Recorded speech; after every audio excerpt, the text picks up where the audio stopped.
तो third episode की शुरुआत होती है ज़ोरो से, जहाँ पे कॉबी उसके पास खड़ा है और जितने भी पायरेट्स हैं उस पर गोली तान के खड़े हैं। पायरेट्स गोली चलाने वाले होते हैं, वैसे ही लूफी हवा में से उड़ता आता है और ज़ोरो के आगे आके खड़ा हो जाता है। पायरेट्स फायरिंग करना चालू कर देते हैं, पर लूफी का कुछ भी नहीं बिगड़ता क्योंकि वो रबर से बना है और जितनी भी गोलियां उसके शरीर के अंदर जाती हैं वो वापस बाहर आ जाती हैं। एपिसोड का नाम है Morgan versus Luffy who is the mysterious pretty girl. Zoro Luffy की किंग ऑफ पायरेट वाली बात सुन के बोलता है, क्या तुम्हें इसका मतलब ही पता है? तो लूफी बोलता है, किंग ऑफ पायरेट का मतलब क्या होता है? किंग ऑफ पायरेट का मतलब होता है किंग ऑफ पायरेट और मुझे वो बनना है। तो फिर ज़ोरो बोलता है कि तुम सीरियस हो? तो फिर पीछे से कॉबी बोलता है कि हाँ लूफी सान इस बारे में बिल्कुल सीरियस है, पहले भी मेरे को भी यही लगा था। लूफी ज़ोरो की तीनों तलवार ले आता है और बोलता है कि तुम्हारी इनमें से कौन सी है? ज़ोरो बोलता है तीनों मेरी है, मैं 3 तलवार स्टाइल यूज़ करता हूँ। ये सब बोलने के बाद ज़ोरो आखिर में लूफी को कैप्टन बोलता है, जिससे लूफी बहुत खुश हो जाता है। लूफी समझ जाता है कि ज़ोरो उसकी क्रू का मेंबर बनने के लिए तैयार हो चुका है। ज़ोरो बोलता है कि अगर तुम मेरी रस्सियाँ नहीं खोलोगे तो मैं तुम्हारी क्रू का मेंबर कैसे बनूंगा। मॉर्गन उसके चेले ये सब देख रहे होते हैं। मॉर्गन बोलता है तो ये है डेविल फ्रूट की ताकत। डेविल फ्रूट में अलग अलग रहस्यमय शक्तियाँ होती हैं। सुनामी लाने की शक्ति, मुंह से आग उगलने की शक्ति और न जाने कैसी कैसी शक्ति। डेविल फ्रूट आज तक एक राज बन के रहा है, किसी ने उसको ज़्यादा देखा नहीं है और ना किसी ने उसको ज़्यादा खाया है। लूफी ज़ोरो की रस्सी खोल ही रहा होता है, इतने में जितने भी सारे पायरेट्स होते हैं वो लूफी और ज़ोरो और कॉबी पे तीनों पे हमला कर देते हैं। ज़ोरो चिल्ला के बोलता है मेरी रस्सी जल्दी खोलो वरना ये हम सबको मार डालेंगे। जैसे ही ज़ोरो की रस्सी खुलती है वैसे ही अपनी एक तलवार मुंह में पकड़ के और 2 तलवार हाथ में पकड़ के पायरेट्स के आगे खड़ा हो जाता है। ये सब देख के लूफी और कॉबी बड़े खुश होते हैं। लूफी बोलता है कि ज़ोरो कितना कूल है। ज़ोरो मुंह में एक तलवार पकड़ के बोलता है अगर तुम सब हिले तो तुम सब मरोगे। ये बात सुनकर जितने भी मिलिट्री वाले होते हैं और जितने भी मॉर्गन के चेले होते हैं वो सारे रोने लग जाते हैं, क्योंकि वो जानते हैं ज़ोरो कितना ताकतवर है। ज़ोरो लूफी को बोलता है कि तुम्हारी तरह मेरा भी एक सपना है।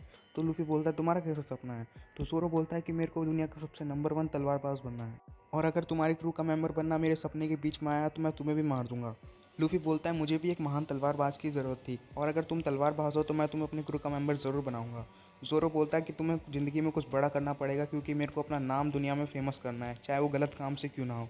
पीछे से मॉर्गन चिल्ला के बोलता है कि जल्दी जाओ उन पे हमला करो। लूफी ज़ोरो से बोलता है ज़ोरो नीचे झुक जाओ, और लूफी अपनी टांग बेड़ी करके जितने भी सारे पायरेट्स होते हैं उन सबको लात मारता है। ज़ोरो देखकर वापस चौंक जाता है और बोलता है तुम ये आखिर कैसे कर लेते हो? तो फिर लूफी बोलता है मैंने गम गम फल खाकर ये शक्ति हासिल की है। मॉर्गन ये सब देख रहा होता है और बड़ा अचंभे में होता है, और मॉर्गन बोलता है तो ये है डेविल फ्रूट की ताकत, ये बिल्कुल राक्षसों वाली शक्ति है। मॉर्गन बोलता है मुझे अब कुछ करना पड़ेगा क्योंकि मेरी आर्मी तो कुछ काम करने वाली है नहीं। ज़ोरो ये सब देख के बोलता है कि इसकी आर्मी और ये दोनों पागल हैं। इतने में लूफी भग के जाता है और मॉर्गन की कुल्हाड़ी पे हमला कर देता है, जो कि उसके हाथ पे बनी है। मॉर्गन गुस्से में आके बोलता है कि तुम मेरे को मारने की कोशिश कर रहे हो, तुम जानते भी हो मैं कौन हूँ। मैं हूँ नेवी का कैप्टन एक्स हैंड मॉर्गन, जिसके हाथ पे कुल्हाड़ी बनी पड़ी है लोहे की। मॉर्गन अपने हाथ से लूफी पे एक अटैक करता है, पर लूफी उसका अटैक डॉज कर देता है। लूफी हवा में उड़ के एक लात मारता है और मॉर्गन लुढ़कता लुढ़कता पीछे चला जाता है। लूफी हवा में उड़ के वापस एक लात मारता है और मॉर्गन को वहीं पे ढेर कर देता है। ये सब देख रहे होते हैं मॉर्गन के सैनिक, और वो बड़े अचंभे में होते हैं कि आखिर ये बच्चा हमारे कैप्टन को कैसे मार रहा है। लूफी मॉर्गन को हरा देता है और मॉर्गन से बोलता है कि तुम कैप्टन नेवी के नाम पे एक धब्बा हो, नेवी के कैप्टन के नाम पे एक धब्बा हो, कॉबी तुम्हारे जैसा कैप्टन कभी नहीं बनना चाहेगा। इतने में मॉर्गन का बेटा होता है, वो कॉबी के सर पे बंदूक तान देता है। लूफी इस बात को देख के हंसता है और बोलता है कि कॉबी तुम्हारे इससे डरने वाला नहीं है। कॉबी जोर से चिल्ला के बोलता है अगर मैं इधर मर भी जाऊँ तो कोई फ़र्क नहीं पड़ेगा, इसके हाथों से बस तुमको इसको हराना पड़ेगा। जैसे लूफी उसको बचाने की कोशिश करता है, मॉर्गन उसके पीछे आके खड़ा हो जाता है। जोरो ये सब देख लेता है और जोरो जाके अपनी मुंह की तलवार से मॉर्गन को मार देता है। मॉर्गन आखिरकार हार ही जाता है, और जितने भी नेवी वाले होते हैं ये इस बात से बड़ा खुश होते हैं कि उनका लीडर मर चुका है, क्योंकि उसने उनको बंदी बना रखा था जितने भी नेवी वाले होते हैं, और इस बात से बड़ा खुश होकर अपनी तलवार हवा में उछाल देते हैं और वो अब आज़ाद हो चुके हैं। ये सब करने के बाद जोरो वहीं पे ग्राउंड पे पड़ जाता है और बोलता है मैं बहुत भूखा हूँ। दूसरा सीन हमें दिखाया जाता है उस ऑरेंज बाल वाली लड़की का, जो 2 नेवी ऑफिसर को रस्सी से बांध चुकी होती है। पता नहीं ये लड़की आखिर करना क्या चाहती है। ये जाती है दूसरे कमरे में और इधर हेरा ढूंढनी शुरू कर देती है। ये पता नहीं क्या ढूंढ रही है, पर इसको एक नक्शा मिलता है, नक्शा नहीं चार्ट मिलता है, कुछ उसी से सिमिलर चीज़ उसको मिलती है जिस पर लिखा होता है कैप्टन बगी। वो मिलने के बाद वो ऑरेंज वाली लड़की बोलती है ये चार्ट नहीं है, आखिर ये मार्क किस चीज़ का है। इससे पता चलता है कि लड़की चार्ट ढूंढ रही है। कैप्टन बगी का नाम देखकर वो सोचती है कि वही इमॉर्टल आदमी है जिसे लोग बोलते हैं कि ये अमर आदमी है। दूसरा सीन हमें दिखाया जाता है जोरो का, जो उस छोटी सी लड़की के माँ के रेस्टोरेंट में खाना खा रहे हैं लूफी, जोरो और कॉबी। जोरो बोलता है मैंने बहुत दिन बाद खाना खाया है, और लूफी बोलता है कि तुम बस इतना ही खाओगे। जोरो बोलता है आखिर तुम मेरे से ज़्यादा खाना कैसे खा सकते हो। फिर कॉबी पीछे से बोलता है कि हमको फ्री में खाना खिलाने के लिए शुक्रिया। वो छोटी सी लड़की लूफी के पास जाके बोलती है कि तुम सच्ची में बहुत ताकतवर हो। लूफी बोलता है मैं इससे भी ज़्यादा ताकतवर बनूंगा। इतने में जोरो बोलता है क्या तुमने कितने मेंबर्स जमा करे हैं क्रू के लिए? फिर बोलता है मेंबर्स, मैंने तो बस तुम्हें जमा करा है। तो फिर ज़ोरो बोलता है क्या बस तुमने एक ही मेंबर जमा करा है और वो भी मैं। ज़ोरो बोलता है एक मेंबर से कोई क्रू नहीं बनता। लूफी बोलता है तो क्या हुआ, हम सब स्ट्रांग तो हैं। तो फिर बोलता है ज़ोरो कि तुम्हारी बोट कहाँ पे है। लूफी वहाँ इशारा करते हुए बोलता है वहाँ पे। फिर ज़ोरो एक खिड़की से बाहर जाके देखता है, वहाँ पे एक छोटी सी लकड़ी की नाव खड़ी होती है। ज़ोरो उस नाव को देख कर बड़े परेशान होता है और फिर बात बात पे ज़ोर से लूफी पे हंसने लगता है। फिर लूफी बोलता है तुम हंस क्यों रहे हो। फिर ज़ोरो बोलता है क्या तुम इस नाव पे सफ़र करोगे, इस नाव पे अपना क्रू इकट्ठा करोगे, इस नाव पे अपना पायरेट का किंग बनोगे।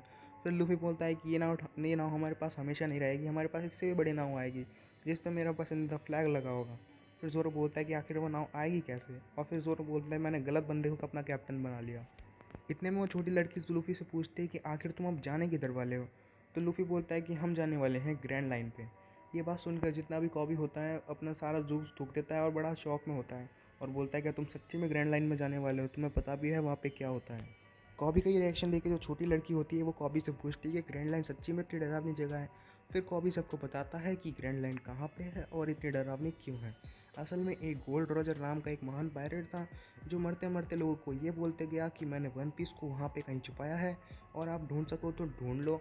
और अब वो जो जगह है वो युद्ध के मैदान से बिल्कुल भी कम नहीं है। वहाँ पे जितने भी पायरेट्स होते हैं वहाँ पे आपस में लड़ते रहते हैं हर वक्त और वहाँ पर बहुत खून खराबा छोटी बच्ची की जो माँ होती है वो बोलती है कि उस जगह पे जो भी गया आज तक जिंदा बच के वापस नहीं आया। लूफी बोलता है तो क्या हुआ, वन पीस तो उधर ही है ना, हमें उधर ही जाना पड़ेगा। तो फिर ज़ोरो बोलता है अब कर भी क्या सकते हैं, लूफी आखिर किसी की बात थोड़ी सुनेगा। कॉबी बोलता है कि मैं लूफी को इतने टाइम से नहीं जानता और शायद मैं उसका दोस्त भी नहीं हूँ और मैं इतना अच्छा जानता नहीं हूँ। इतने में लूफी बोलता है कि तुम मेरे दोस्त नहीं हो, तुम तो मेरे सबसे अच्छे दोस्त हो। फिर ये बात सुन के कॉबी बड़ा खुश होता है और बोलता है कि पहली बार उसको किसी ने उसका दोस्त बनाया है। कॉबी बताता है कि ऐसा उसका बचपन से कोई दोस्त नहीं था और सब उससे दूर रहते थे। फिर कॉबी बोलता है कि लूफी ने मेरे को सिखाया है अपने सपनों को कैसे पूरा करते हैं और अब मैं अपना सपना पूरा करूँगा, नेवी में जाऊँगा। ये बात सुनकर ज़ोरो बड़ा हैरान होता है और कॉबी से बोलता है अगर तुम्हें नेवी में सच्ची में जाना है तो तुम्हें नेवी वालों को ये कभी नहीं बताना है कि तुम एक पायरेट्स की शिप पे काम कर चुके हो। कभी ये मत बताना कि तुमने अलविदा की शिप पे 2 साल काम किया है। इतने में गेट से जितने भी नेवी वाले होते हैं वो अंदर चले आते हैं। नेवी वाले आते ही लूफी और ज़ोरो से पूछते हैं क्या तुम दोनों पायरेट हो।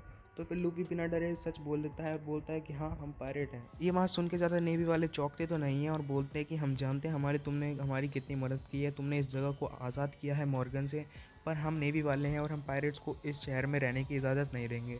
तो फिर लूफी बोलता है कि ठीक है, और जितने भी पीछे गांव वाले होते हैं बोलते हैं कि तुम कैसे कर सकते हो, इन लोगों ने हमारी जान बचाई है। लूफी बोलता है अब हमें इधर से जाना चाहिए। जो छोटी बच्ची होती है वो लूफी से पूछती है क्या तुम सच्ची में जा रहे हो। तो लूफी बोलता है हाँ हम कभी दोबारा मिलेंगे। और फिर जो ज़ोरो और लूफी होते हैं वो कॉबी को छोड़ के उधर से जा रहे होते हैं। इतने में कॉबी सोचता है क्या मेरे को उनके साथ जाना चाहिए या नहीं। जाते जाते जो नेवी का एक ऑफिसर है वो लूफी को पीछे से टोकता है और लूफी से पूछता है क्या ये कॉबी तुम्हारी टीम में नहीं है, ये तुम्हारे क्रू का हिस्सा नहीं है, क्या ये पायरेट नहीं है।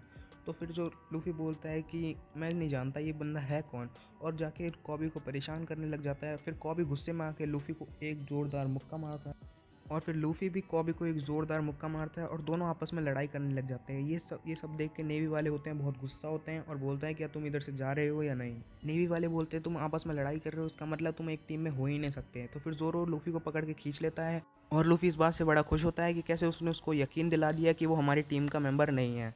और फिर लूफी उधर से चलता बनता है और फिर कॉबी पड़ा पड़ा वहीं सोच रहा होता है कि लूफी ने उसकी जान बचाने के लिए ही सब किया, लूफी ने उसका सपना पूरा करने के लिए किया, क्योंकि अगर लोगों को पता चल जाता कि वो भी एक पायरेट है तो वो नेवी में कभी नहीं जा पाता। कॉबी को पता चल जाता है कि लूफी ने उसका सपना पूरा करने के लिए ये सब किया। तो फिर जो कॉबी होता है वो अपने दिल पे पत्थर रख के और हिम्मत करके नेवी के कैप्टन से बोल देता है कि मेरे को नेवी में शामिल कर लो। और फिर जो नेवी का कैप्टन होता है वो सच्ची में सोच में पड़ जाता है कि आखिर ये पायरेट्स का मेंबर था भी या नहीं। कॉबी के सर पे नेवी में जाने का जुनून साफ साफ दिख रहा होता है और जो नेवी का कमांडर होता है वो कॉबी से बोलता है कि तुम जानते हो नेवी में कितनी परेशानियों का सामना करना पड़ता है और आज से तुम्हें इस परेशानियों का सामना खुद करना पड़ेगा। कॉबी समझ जाता है कि उसे नेवी में भर्ती कर लिया गया है और वो जो नेवी का कमांडर होता है उसको सल्यूट करता है। दूसरा सीन हमें दिखाया जाता है ऑरेंज बाल वाली लड़की का, जो लूफी के बगल में ही उसकी बोट होती है, लूफी से थोड़ी बड़ी उसकी बोट होती है और वो लड़की भी कहीं सफ़र पर जा रही होती है। इतने में ज़ोरो और लूफी अपनी बोट पर पहुंच जाते हैं और ज़ोरो लूफी से पूछता है कि तुमने सब जानबूझ के किया। तो लूफी बोलता है कौन सा सब जानबूझ के किया, मेरे को कुछ नहीं पता। तो ज़ोरो बोलता है अब नाटक मत करो। और जितने भी कॉबी और जितने भी विलेजर्स होते हैं और जितने भी नेवी वाले होते हैं वो लूफी और ज़ोरो को सैल्यूट मारते हैं, उधर तक उन्हें छोड़ने आते हैं। और जितने भी नेवी वाले होते हैं इस बात से बड़ा खुश होते हैं कि लूफी और ज़ोरो ने मिलकर उनको आज़ाद कर दिया। तो फिर ज़ोरो बोलता है कि ये पहली बार होगा कि पायरेट्स को नेवी वाले सैल्यूट मार रहे हैं खुद। और ये बात सुन के कॉबी की आंखों में से आंसू आ जाता है और वो सोचता है अब लूफी उसको छोड़कर चला जाएगा। जो लूफी और जोरो होते हैं वो अपने सफ़र पर निकल चुके हैं और लूफी सोचता है कि मन ही मन कि उसे भी एक स्ट्रॉन्ग नेवी वाला बनना है। ज़ोरो बोलता है सफ़र में पता नहीं हमारी कैसी कैसी मुश्किल इंतज़ार कर रही हैं। तो फिर लूफी बोलता है कि चाहे कैसी मुश्किल आए मैं पायरेट्स का किंग ज़रूर बनूंगा। तो फिर ज़ोरो बोलता है कि तुम इस बात से इतना ऑब्सेस क्यों हो, तुम पायरेट्स का किंग ही क्यों बनना चाहते हो, कोई रीज़न। तो फिर लूफी बोलता है कोई रीज़न नहीं है, मैंने बस एक आदमी को प्रॉमिस करा है कि मैं खुद का क्रू बनाऊंगा। खुद का क्रू बनाने के बाद मैं वन पीस खजाने की खोज में निकलूंगा और पायरेट्स का राजा कहलाऊंगा। और फिर लूफी बोलता है कि शायद मेरी टोपी अच्छे से जानती है कि मैं क्या करना चाहता हूँ। तो फिर ज़ोरो सोचता है आखिर ये आदमी है क्या चीज़, ये करना क्या चाहता है। फिर लूफी हवा में जोर से हाथ फैलाता है और बोलता है चलो हम सफ़र पर निकल चुके हैं। और इसी के साथ वन पीस का 3rd एपिसोड भी इसी पॉइंट पे ख़त्म हो जाता है।